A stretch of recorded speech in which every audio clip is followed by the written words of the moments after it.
Tuhan bersamamu. Dan bersama rohmu. Inilah Injil suci menurut Matius. Dimuliakanlah Tuhan.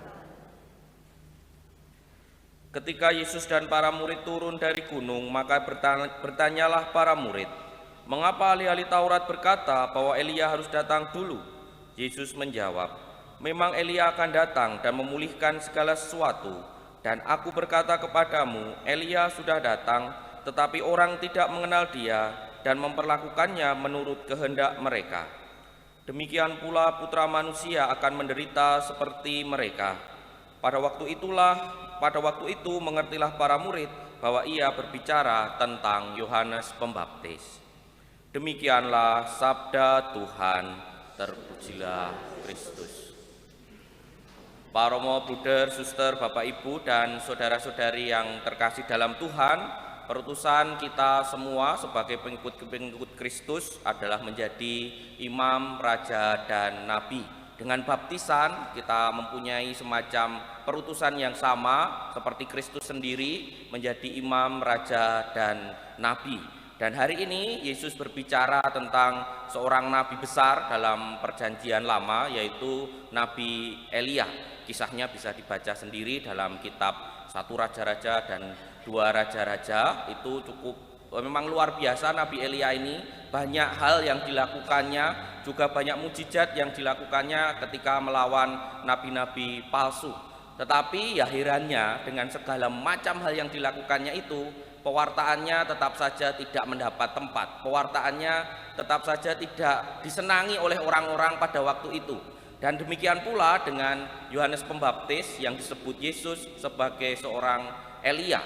Memang dalam tradisi Yahudi atau Israel, Elia akan datang terlebih dahulu sebelum Sang Juru Selamat atau Mesias, seperti yang ditanyakan oleh para murid tadi, yaitu ya Yesus selalu mengatakan Yohanes Pembaptis itulah Elia dan Juru Selamatnya adalah Kristus sendiri. Itulah iman kita semuanya. Maka iman kita sebagai seorang imam, raja, dan nabi juga perlu terus kita laksanakan dalam kehidupan kita sehari-hari. Apapun kita, baik umat, suster, bruder, maupun imam, melakukan 3 perutusan itu. Dan secara khusus hari ini kita diajak untuk merenungkan perutusan sebagai nabi.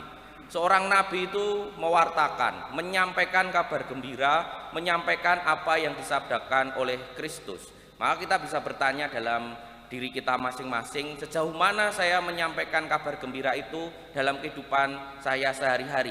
Setiap harinya saya itu menyampaikan kabar gembira, atau jangan-jangan kebalikan dari kabar gembira. Kalau kita para pengikut Kristus ya seharusnya menyampaikan kabar gembira. Dan kalau kabar gembira itu akhirnya belum menyentuh orang-orang yang ada di sekitar kita, ya jangan lalu menyerah, jangan lalu mutung. Kenapa? Karena kemudian kita bisa belajar dari Elia, Yohanes Pembaptis, dan akhirnya Yesus sendiri. Pewartaannya luar biasa, mujizatnya banyak, tetapi toh orang-orang juga belum tentu mendengarnya. Yang penting mari kita mewarta kabar gembira, mari kita menyampaikan kabar gembira Tuhan dalam kehidupan kita sehari-hari, sehingga warta Tuhan semakin berkembang di tengah dunia ini. Maka mari kita bertanya pada diri kita masing-masing, sejauh mana saya menjadi seorang pewarta gembira sebagai pengikut Kristus. Kita hening sejenak.